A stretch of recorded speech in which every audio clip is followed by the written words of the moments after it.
وَمِنَ النَّاسِ اور لوگوں میں سے من یقول بعض کہتے ہیں آمنا ہم ایمان لائے باللہ اللہ پر وبالیوم الآخر اور آخرت کے دن پر وما ہم بمؤمنین حالانکہ ہرگز وہ مومن نہیں. ایمان کا دعویٰ کر رہے ہیں، قرآن ان کے ایمان کے دعوے کا ذکر کر رہا ہے اور پھر فرما رہا ہے وہ مومن ہی نہیں. اس کی وجہ کیا تھی؟ یہ منافقین تھے جن کے دل میں نبی کریم صلی اللہ علیہ وآلہ وسلم کی تعظیم نہیں تھی. یہ حضور اقدس صلی اللہ علیہ وآلہ وسلم کے سامنے ایمان تو لائے لیکن دل سے انہوں نے حضور کو تسلیم نہیں کیا، حضور کی بے ادبی اور گستاخی کیا کرتے تھے. تو فرمایا وما ہم بمؤمنین، وہ ہرگز مومن نہیں. یخادعون اللہ، وہ اللہ کو دھوکہ دینے کی کوشش کرتے ہیں. والذین آمنوا، اور ایمان والوں کو دھوکہ دینے کی کوشش کرتے ہیں. حقیقت میں تو یہ ہے کہ وہ رسول اللہ صلی اللہ علیہ وآلہ وسلم کو دھوکہ دینے کی کوشش کرتے تھے، لیکن قرآن نے فرمایا یخادعون اللہ، وہ اللہ کو دھوکہ دینے کی کوشش کرتے ہیں. اس کی وجہ یہ ہے کہ رسول اللہ صلی اللہ علیہ وآلہ وسلم اللہ کے بھیجے ہوئے ہیں، اور رسول اللہ صلی اللہ علیہ وآلہ وسلم کی بے ادبی کرنا در حقیقت اللہ کی بے ادبی کرنا ہے، اور حضور کو دھوکہ دینے کی کوشش کرنا در حقیقت اللہ کو دھوکہ دینے کی کوشش کرنا ہے. اور مومنوں کو اس طرح دھوکہ دیتے کہ اپنے مسلمان ہونے کا دعویٰ کرتے، ان کے سامنے نماز پڑھتے، ان کے سامنے قرآن پڑھتے، ان کے سامنے جہاد میں شریک ہوتے، لیکن دل سے وہ حضور پر ایمان نہیں لائے تھے. وما یخدعون، وہ دھوکہ نہیں دیتے الا انفسہم، مگر اپنی ہی جانوں کو خود اپنے آپ کو وہ دھوکہ دے رہے ہیں. وما یشعرون، اور وہ شعور نہیں رکھتے. فی قلوبہم، ان کے دلوں میں مرض، بیماری ہے، نفاق کی بیماری ہے، حضور صلی اللہ علیہ وآلہ وسلم سے حسد کی بیماری ہے. تو نبی کریم صلی اللہ علیہ وآلہ وسلم کے مقام و مرتبے سے وہ جلتے تھے. تو فرمایا فزادہم اللہ مرضا، اللہ نے ان کی بیماری کو اور بڑھا دیا. اس کو سمجھنے سے پہلے یوں سمجھیں کہ اگر کوئی کسی سے جلتا ہو، حسد کرتا ہو، تو اس کا مقام جس قدر بلند ہوگا اس کے حسد میں کیا ہوگا؟ اضافہ ہوگا. تو ان کے دل میں بغض رسالت کا مرض تھا، ان کے دل میں حضور کا حسد تھا. اللہ تبارک و تعالی نے قرآن کی کئی آیتیں حضور کی فضیلت میں، حضور کی بلندی میں اور حضور کے مقام و مرتبے کو بیان کرنے کے لیے نازل فرمائی. جیسے جیسے آیات نازل ہوتی ان کا حسد اور ان کا مرض اور بڑھ جاتا. وَلَهُمْ، اور ان کے لیے عذاب علیم، علیم کے معنی دردناک، دردناک عذاب ہے. بما کانوا، اس وجہ سے کہ وہ یکذبون، کذب، جھوٹ، اس وجہ سے کہ وہ جھوٹ بولا کرتے تھے. تو جھوٹ کی یہ نحوست ہے کہ ان کے لیے دردناک عذاب ہے. منافقین ایمان لانے کا دعویٰ کرتے لیکن وہ جھوٹے تھے. مومنین کو بھی چاہیے کہ وہ جھوٹ سے بچیں. حدیث پاک میں فرمایا کہ جھوٹ انسان کو ہلاک کر دیتا ہے اور سچ انسان کو نجات دینے والا ہے.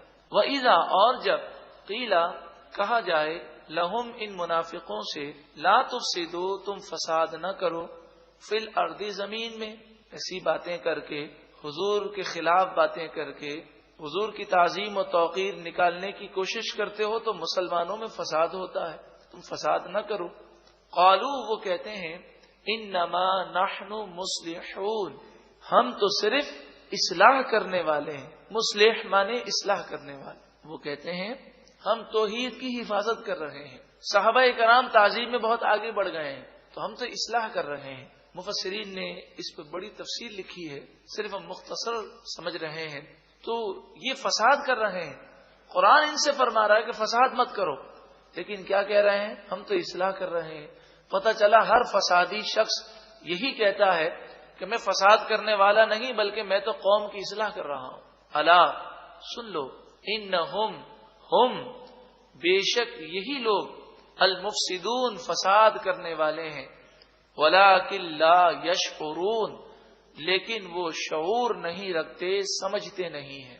وَإِذَا، اور جب قیلا، کہا جائے، لہم، ان منافقوں سے، آمنو، ایمان لاؤ، کما، جیسا کہ آمن الناس، لوگ ایمان لائے. جیسا لوگ ایمان لائے ویسا تم بھی ایمان لاؤ۔ لوگ سے مراد یہاں صحابہ کرام ہیں، ان سے کہا جاتا کہ صحابہ کرام کی طرح ایمان لاؤ، جیسے صحابہ کرام حضور سے محبت رکھتے ہیں، عشق رکھتے ہیں، تعظیم و توقیر کرتے ہیں۔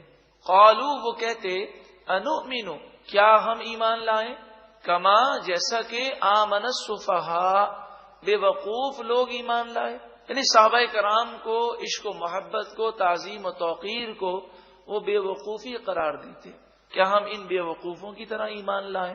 اس سے یہ معلوم ہوا کہ صحابہ کرام کی توہین کرنا یہ منافقوں کا طریقہ ہے۔ الا سن لو انہم ہم بے شک وہی السفہاء بے وقوف ہیں، ولکن لا یعلمون لیکن وہ جانتے نہیں ہیں۔ وَإِذَا اور جب لَقُوا الَّذِينَ آمَنُوا، لقو کے معنی ملاقات کریں، اور جب وہ ایمان والوں سے ملاقات کرتے ہیں، قالوا وہ کہتے ہیں آمنا ہم ایمان لائے، وَإِذَا اور جب خلو وہ جدا ہوتے ہیں، خلوت میں ہوتے ہیں، خلو خلوت سے یاد رکھیں، جب وہ خلوت میں ہوتے ہیں جدا ہوتے ہیں، الی شیاطینہم اپنے شیطانوں کے پاس، یہاں شیاطین سے مراد وہ منافقوں کے سردار ہیں جن کے عقیدے درست نہیں ہیں، تو ان کے پاس اپنے سرداروں کے پاس ہوتے ہیں، قالو وہ کہتے ہیں انا معکم بے شک ہم تمہارے ساتھ ہیں، انما نحن مستہزئون ہم تو صرف مذاق کرتے ہیں، مسلمانوں کا مذاق اڑاتے ہیں، انہیں بے وقوف بناتے ہیں۔ اللہ تعالی یستہزئ بہم انہیں ان کے مذاق کی سزا دے گا، اس مذاق اڑانے کی سزا اللہ دے گا۔ یہاں پر بعض ترجمے غلط پائے جاتے ہیں، اللہ یستہزئ بہم کا ترجمہ نعوذ باللہ من ذالک یہ کیا جاتا ہے اللہ تعالی ان سے مذاق کرتا ہے کہ استغفر اللہ، ٹھٹا کرتا ہے، ہنسی کرتا ہے، یہ تینوں ترجمے غلط ہیں۔ اللہ تعالی ٹھٹا کرنے سے، مذاق کرنے سے اور ہنسی کرنے سے پاک ہے۔ اللہ یستہزئ بہم اللہ انہیں ان کے مذاق کی سزا دے گا، وَيَمُدُّهُمْ اور انہیں ڈھیل دیتا ہے۔ تو ابھی تو یہ دنیا کے اندر چل پھر رہے ہیں تو سزا فوراً کیوں نہیں آتی؟ وَيَمُدُّهُمْ اور انہیں ڈھیل دیتا ہے، فی طغیانہم تاکہ وہ اپنی سرکشی میں یعمہون بھٹکتے رہیں۔ بلکہ مفسرین فرماتے ہیں کبھی کبھی کوئی اللہ کی نافرمانی کرتا ہے اور اللہ تعالیٰ اس سے ناراض ہو جاتا ہے تو اسے مزید ڈھیل دیتے ہوئے نعمتوں کی بارش کر دیتا ہے تو وہ اور زیادہ سرکش ہو جاتا ہے۔ پھر جب اللہ تعالیٰ گرفت فرماتا ہے تو اللہ کے عذاب سے بچانے والا کوئی نہیں ہوتا، وہ انہیں ڈھیل دیتا ہے تاکہ وہ اپنی سرکشی میں بھٹکتے رہیں۔ اولئک الذین یہی وہ لوگ ہیں اشتروا جنہوں نے حاصل کیا الضلالۃ گمراہی کو حاصل کیا بالہدی ہدایت کے بدلے، فما ربحت پس نفع نہ دیا تجارتہم ان کی تجارت نے، گمراہی کو حاصل کیا ہدایت کے بدلے میں۔ اس کے معنی یہ ہے کہ یہ مدینے میں تھے منافقین، حضور کے پیچھے نمازیں پڑھتے تھے، حضور سے اللہ کا کلام سنتے تھے، چاہتے تو ہدایت پر آ جاتے مگر انہوں نے ہدایت کو قبول نہ کیا بلکہ گمراہی کو حاصل کیا، تو یہ بہت خسارے کا سودا ہے۔ وما کانوا مہتدین اور وہ ہدایت یافتہ نہ تھے۔ مثلہم ان کی مثال کمثل جیسے مثال الذی اس شخص کی استوقد نارا جس نے آگ روشن کی، جنگل ویران میں کوئی شخص جب آگ کو روشن کرتا ہے تو اس کی مثال بیان کی گئی، جیسے مثال اس شخص کی جس نے آگ کو روشن کیا، فلما پس جب اضاءت ما حولہ پس جب اس کا ماحول اس کا ارد گرد اس آگ نے روشن کر دیا، ذہب اللہ بنورہم اللہ ان کے نور کو لے گیا۔ اس آیت کریمہ میں منافقوں کی مثال سمجھائی گئی۔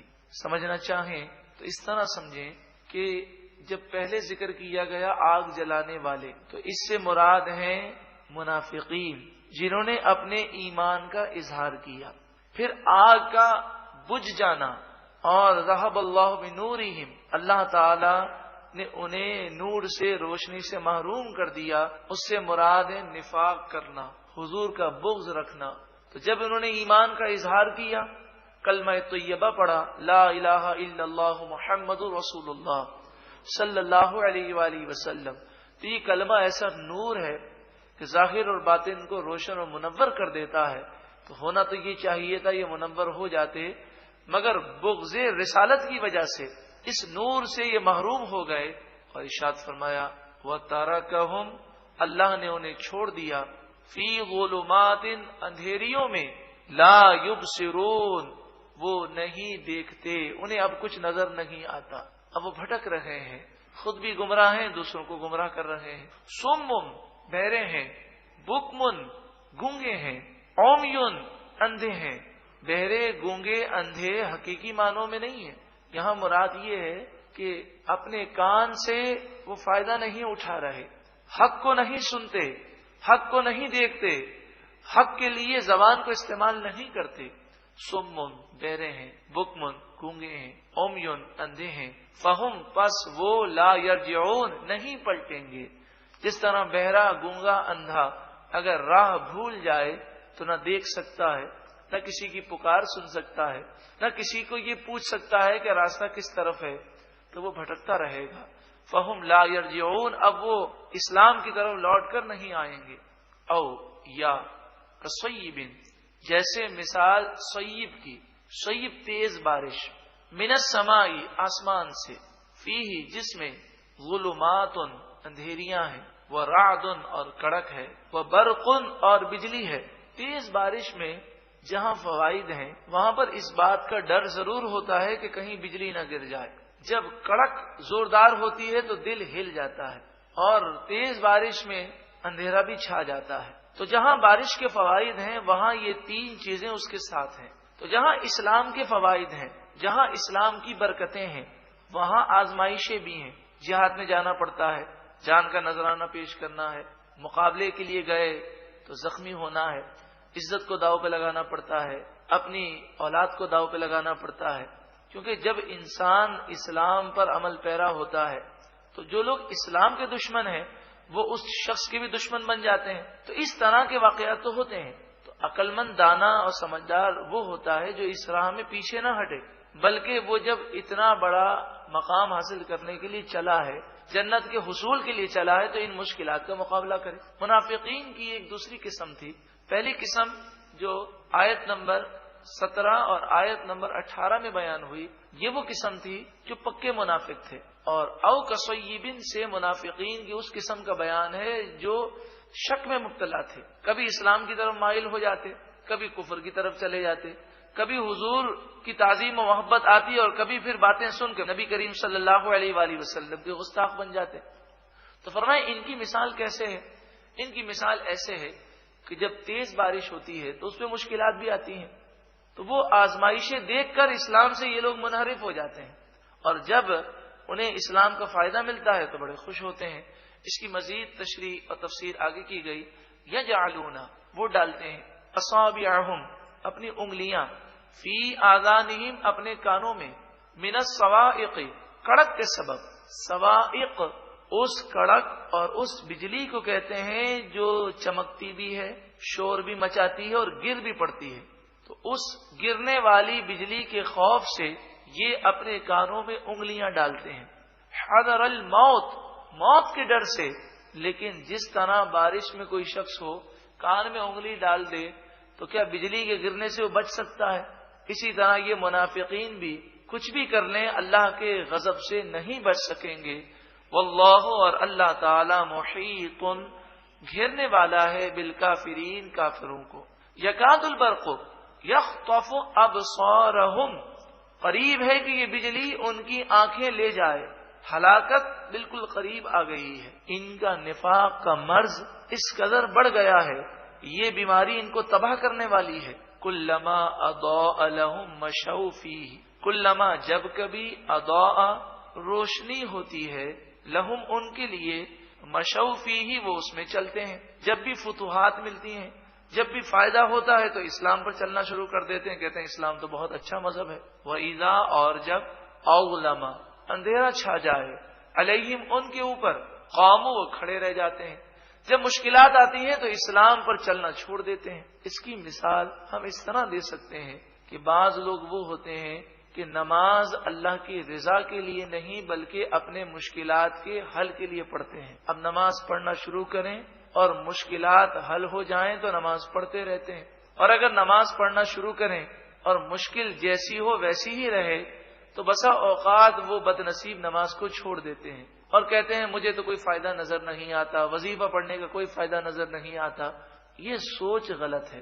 ہم نماز پڑھتے ہیں، اللہ کی عبادت کرتے ہیں اللہ کی رضا کے لیے. ہاں وہ اپنے کرم سے اس نے جب کرم فرمایا تو انشاءاللہ جب وہ راضی ہو جائے گا تو ہم سب کا بیڑا پار ہو جائے گا. وَلَوْ شَاءَ اللَّهُ اور اگر اللہ تعالی چاہے لَذَهَبَ بِسَمْعِهِمْ وَأَبْصَارِهِمْ ان کے کان بھی لے جائے اور ان کی آنکھیں بھی لے جائے. اللہ تعالی چاہے تو ان کے کان بھی لے جائے اور ان کی آنکھیں بھی لے جائے. یعنی اللہ تعالی منافقوں کو تباہ کرنا چاہے تو وہ کر سکتا ہے.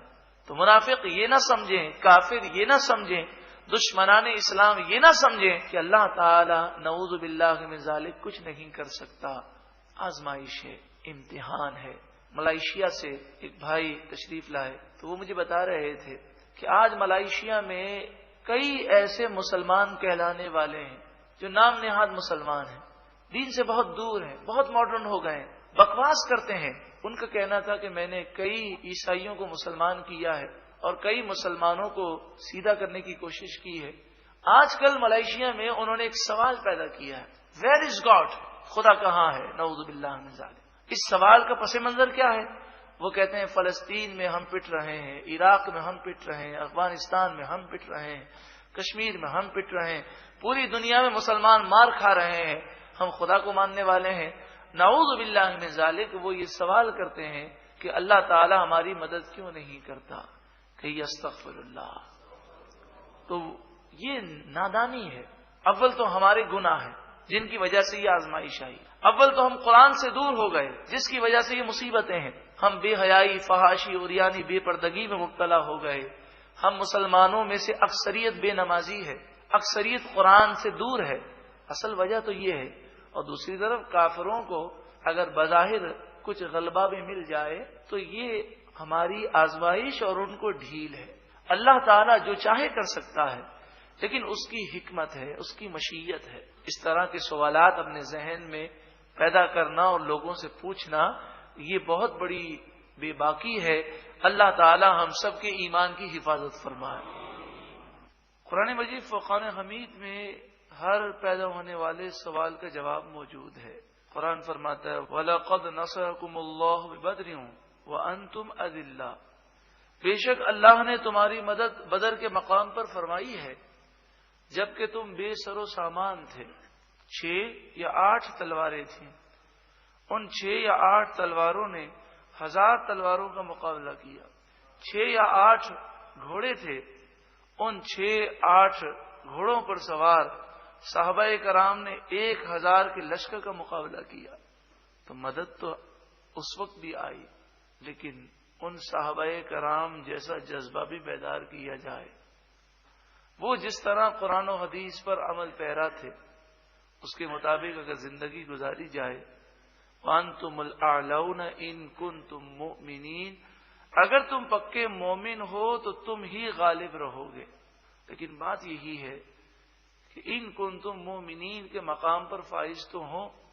رب العالمین کی رحمت اور مدد ابھی بھی آ سکتی ہے. اور حقیقت یہی ہے کہ جب بھی مسلمانوں نے قرآن مجید فرقان حمید سے دوری اختیار کی ذلت و رسوائی ان کا مقدر بن گئی.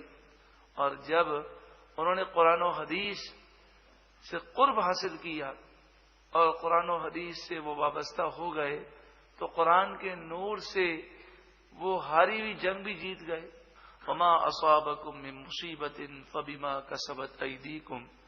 قرآن مجید فرقان حمید فرماتا ہے کہ تم پر جو مصیبت آتی ہے وہ تمہارے گناہوں کی وجہ سے آتی ہے. اور جہاں تک یہ سوال ہے ویئر از گاڈ، سوال کرنے والوں کو عقل ہونی چاہیے.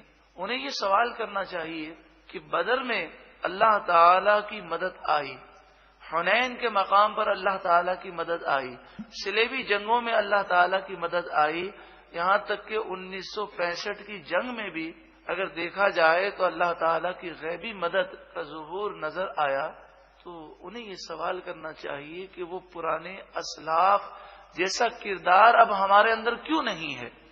ہم وہی کردار پیدا کریں تو اللہ تعالی غیب سے ہماری مدد فرمائے گا۔ اور یہ تو باتیں صرف سمجھانے کے لیے ہیں، ورنہ اگر آپ دیکھیں عراق میں بھی دشمنان اسلام کی افواج پٹ رہی ہیں، افغانستان میں بھی پٹ رہی ہیں، کشمیر فلسطین میں بھی وہ پٹ رہے ہیں، یہاں تک کہ حقیقت یہ ہے کہ چند ایک مسلمان ہیں جن میں جذبہ جہاد ہے، ان چند ایک مسلمانوں کا وہ مقابلہ کرنے کی طاقت نہیں رکھتے۔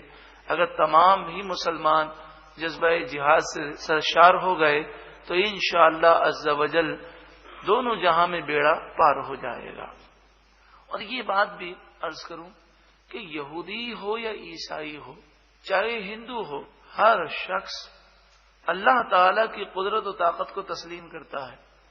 ایسی بات کہنے والے یہ صرف مسلمانوں کو کنفیوز کرنا چاہتے ہیں، ورنہ وہ بھی جانتے ہیں کہ یہودیت ہو کہ عیسائیت ہو، کہیں بھی اللہ تعالیٰ کی قدرت کو چیلنج نہیں کیا جاتا، سب اللہ تعالیٰ کی طاقت اور قدرت کو تسلیم کرتے ہیں۔ وَلَوْ شَاءَ اللَّهُ لَذَهَبَ بِسَمْعِهِمْ وَأَبْصَارِهِمْ، اگر اللہ تعالیٰ چاہے تو ان کے کان بھی لے جائے، ان کی آنکھیں بھی لے جائیں، یہ کافر، یہ منافق، یہ دشمنان اسلام ایک قدم بھی نہ چل سکیں، مگر اللہ تعالیٰ کی حکمت ہے، اس نے ڈھیل دی ہے۔ تم اللہ تعالیٰ کو مجبور مت سمجھنا، بے بس مت سمجھنا۔ ان اللہ علی کل شیء قدیر، بے شک اللہ ہر چاہت پر قادر ہے، وہ جو چاہے کر سکتا ہے۔ وہ رب العالمین جب ابابیل جیسے معمولی چھوٹے پرندوں سے وقت کی سپر پاور کو پھوسا بنا سکتا ہے، تو وہ چاہے تو امریکہ اور جو بھی حکومتیں اگر اسلام کے خلاف کھڑی ہوں تو وہ چاہے تو سب کچھ کر سکتا ہے۔ بات یہ ہے کہ ہمارا امتحان ہے، ہم کب خواب غفلت سے اٹھیں گے، کب ہم قرآن کی طرف آئیں گے۔ یہی پیغام ہے، یہی عزم ہے، یہی سوچ ہے کہ ہم قرآن سے محبت کرنے والے حقیقی بن جائیں، قرآن کو سمجھیں، قرآن کی دعوت عام کریں۔ بزرگوں نے تو یہ فرمایا، روایتوں میں آتا ہے، پورا ایک رکوع قرآن کا سمجھ کر ختم کرنا پورا قرآن ناظرہ بغیر سمجھے پڑھنے سے زیادہ افضل و اعلیٰ ہے۔ تو اللہ تعالیٰ کا ہم شکر ادا کرتے ہیں، اللہ تبارک و تعالیٰ ہمیں قرآن مجید فرقان حمید کے نور سے ہمارے قلوب کو منور فرمائے،